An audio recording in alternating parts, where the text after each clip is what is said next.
Welcome to the CPR Business Development Podcast.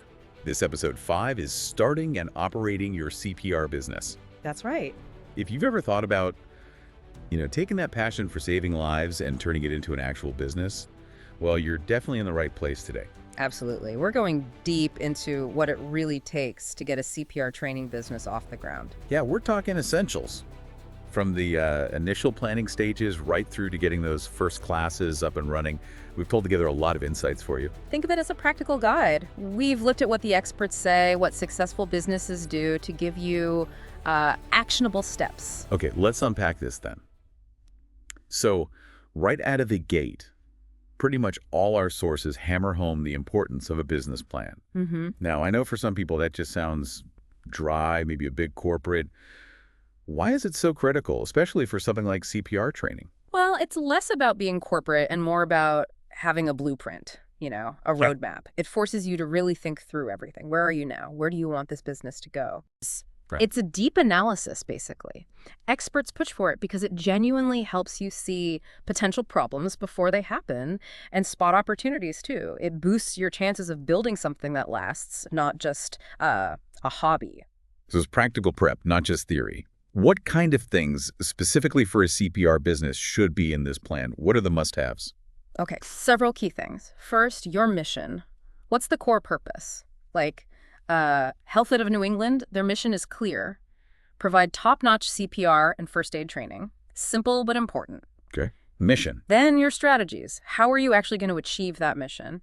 And crucially, competitive analysis. You absolutely need to know who else is doing this in your area. Right. Doing your homework on the competition. I saw our sources suggest really digging in, like searching online, checking their websites, maybe even, calling them up or visiting a class, almost like a secret shopper. Exactly. Or just be upfront. Sometimes that works too. Ask vendors, ask clients. You need to know their strengths, weaknesses, how they market, what they charge. It helps you figure out how you can be different, how you can stand out. Makes sense. What else? Then there's market analysis.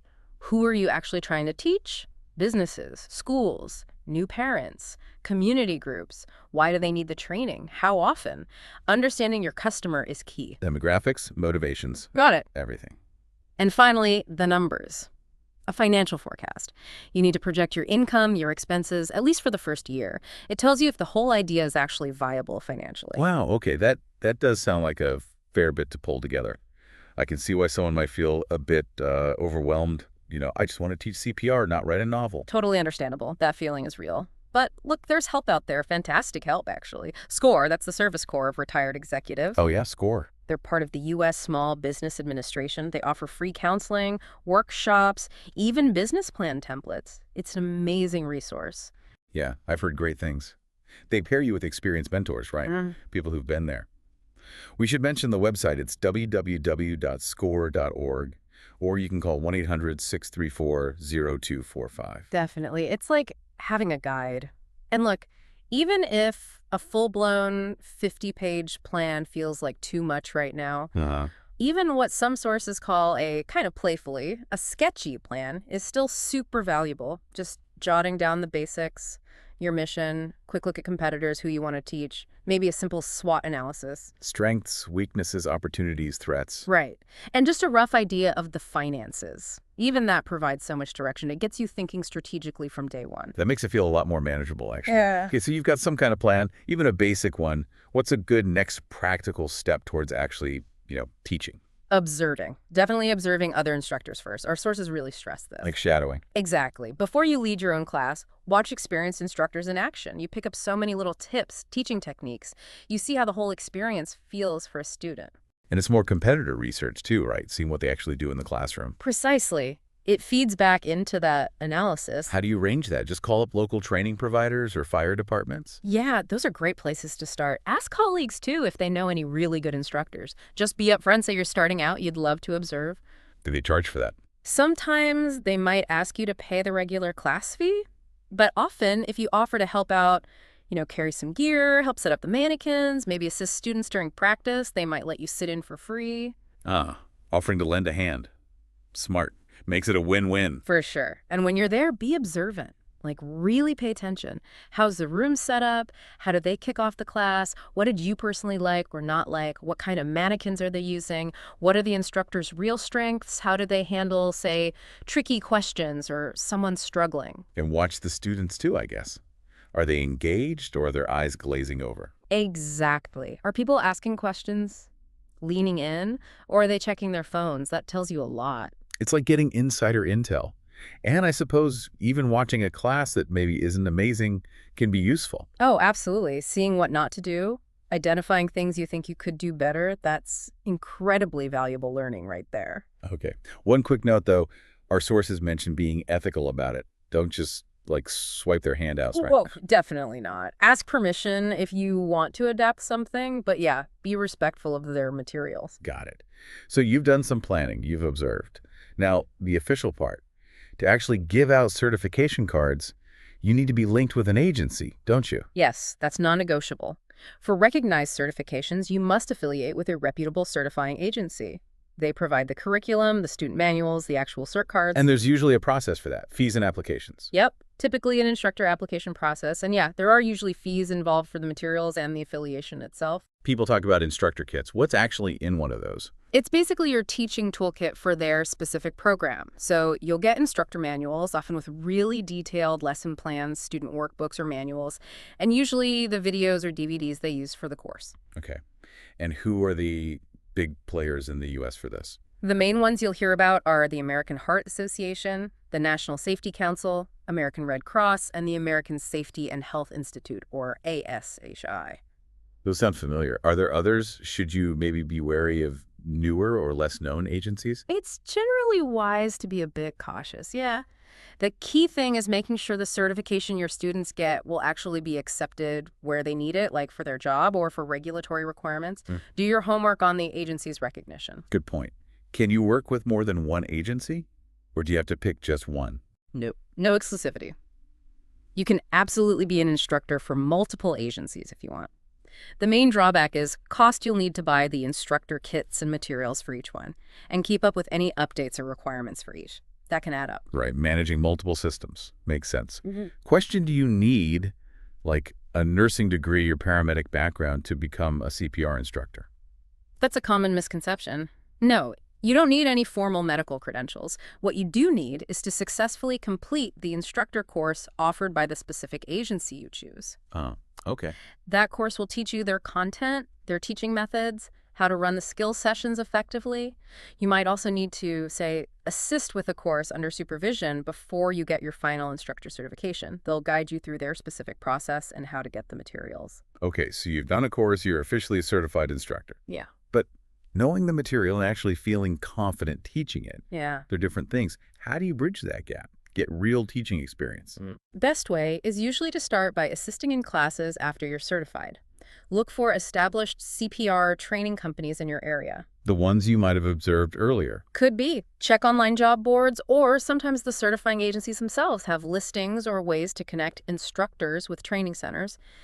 Be honest about your experience level when you reach out. Lots of these companies are actively looking for good instructors. So there's demand out there. Often, yes. It's also a great way to find a company whose style fits yours. Are you more relaxed and interactive? Or do you prefer a very structured approach? Finding a good fit can make a big difference. Yeah, aligning your personality with the company culture. That's smart. Okay, so now you're certified, maybe you've assisted a few classes, you're feeling ready to go solo. How do you decide which courses to offer? Start big or small? General advice is, start with what you're certified to teach and feel comfortable with. For many, that means starting just with basic CPR.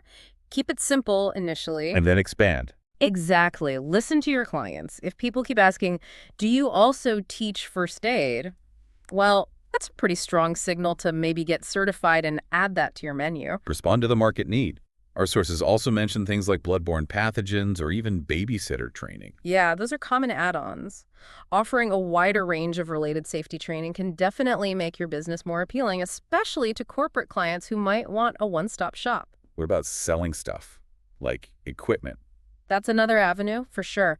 Selling things like barrier devices, face shields, pocket masks is pretty common.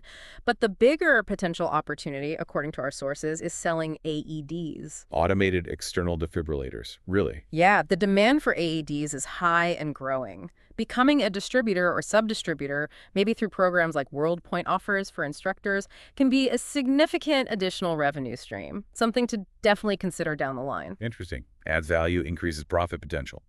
Okay, now, the where. Where do you actually teach these classes? Do you need your own classroom right away? Not necessarily. Big relief for many, I think. You've got options. You can do private classes where you go on-site to a business or a group's location. You can run public classes open to anyone, or you can do a mix of both. Starting with the on-site private classes seems maybe easier, less overhead. It can be, yeah. Especially if you don't have a dedicated space yet. You just pack up your gear and go to them. What are the pros and cons of teaching at the client's place? Well, the big pro for the client is convenience. Their employees don't have to travel. For, say, a group of parents, it can feel more relaxed in a home setting, easier to invite neighbors. Okay, convenience. Downsides. Sometimes that familiar setting means more distractions. Coworkers might joke around more, family members might get sidetracked. You also have less control over the space itself. It might be cluttered, noisy, not ideal lighting. You have to be adaptable. Right, you got to roll with it. Maybe move some furniture. Exactly. You might have to politely ask for help rearranging things to make it work. Okay, so that's private classes. What about public classes? These are the ones open to the general public. Individuals sign up, usually through you. The trainer handles the registration, marketing, etc. More work on the admin side, then. A bit, yeah. But a hidden advantage. Public classes are great lead generators for those private group trainings. Someone comes to your public class, likes it, then recommends you to their boss or their community group. Ah, I see. Smart. What's the main challenge with public classes? Finding a good space and then getting enough people signed up to make it worth your while. Where do people usually find spaces for public CPR classes? Think community rooms, libraries often have them. Private schools might rent space after hours. Fitness centers, hospitals, maybe childcare facilities, even places like karate studios or houses of worship. Lots of possibilities. What makes a good space? You want somewhere reasonably central, easy to get to, ideally with free parking. The room itself needs to be large enough for practice, maybe carpeted is nice for floor work, needs tables for materials, good lighting, quiet enough to hear the video and instruction. AV hookups are a bonus. Finding all that and paying for it. Yeah. Could get expensive, right? Renting rooms adds up. It can. But there are ways to get creative. Our sources suggest negotiating. Maybe offer a free class for the staff of a small nonprofit in exchange for using their community room. Oh, barter? Yeah. Or partner with a local charity for a fundraiser. You hold the class there, donate a few dollars per student back to the charity. Nice idea. For larger places like fitness centers, maybe offer a discounted rate for their members if they give you the space. The key is having a clear proposal showing them the benefit. So, pitching it as a win-win again. Makes sense. Right. Okay, we've covered planning, observing, certifying, deciding what and where to teach. Now the really tangible stuff. Yeah. Equipment. What do you absolutely need? Mannequins. That's the heart of it, no pun intended. You need mannequins for hands-on practice. Buy, borrow, rent. What's the advice for starting out? Borrowing or renting can lower that initial cost, definitely, if you're just testing the waters. But once you're committed, investing in your own set is usually the way to go. You control quality, the availability. Okay, buying mannequins. Sounds like a potentially big investment. What's the price range we're talking? It varies a lot. You can get like a 5-pack of basic adult mannequins for maybe mid-$300, but a single super realistic one with fancy feedback lights and stuff, that could be over $2,000. Wow. Big difference. Yeah. The classic, like the L'Oreal Ressuscien, is known for being really realistic, super durable, but they are pricey and kind of heavy to lug around. Right. Then you have less expensive models. They're often still quite durable, easy to use, but maybe look a bit less human. Some people call them the alien look mannequins, but they get the job done for basic skills. What about buying used mannequins? Good way to save cash or risky? Sources are generally a bit cautious. Could be hygiene issues, could be wear and tear you don't see if you're on a really tight budget, maybe, but definitely inspect them very carefully first. Try them out if you can. One source mentioned a bad experience with used ones. Okay, noted. Yeah. And you need different types, right? Adult, child, infant. Depends what you're teaching. You'll definitely need adult mannequins. Infant mannequins, too, if you're doing infant CPR. Child mannequins. Well, you can often use adult mannequins for child practice with slight modifications, especially early on. But if you teach a lot of pediatric courses, having dedicated child mannequins is nice for demonstrations. So you could start with maybe 1 or 2 adult, 1 or 2 infant, and build up. Absolutely. Keep initial costs down, reinvest as you get busier. Ideally, long term, you want enough so each student has their own or at least shares with only one other person. Maximizes practice time, keeps the class moving. There was a mention of actor mannequins. Any specific advantages there? Yeah, the Actor 911 models are known for being super lightweight and compact, really easy to transport, lots of them. The downside is they don't have a solid torso, so you can't really practice AED pad placement or abdominal thrusts on them effectively. Okay. But then there's the Actor DFib model. That one does have a solid torso, so it works for AEDs and thrusts, but it's still pretty light and packs down small. Good all-rounder if you need that versatility. Good to know the difference.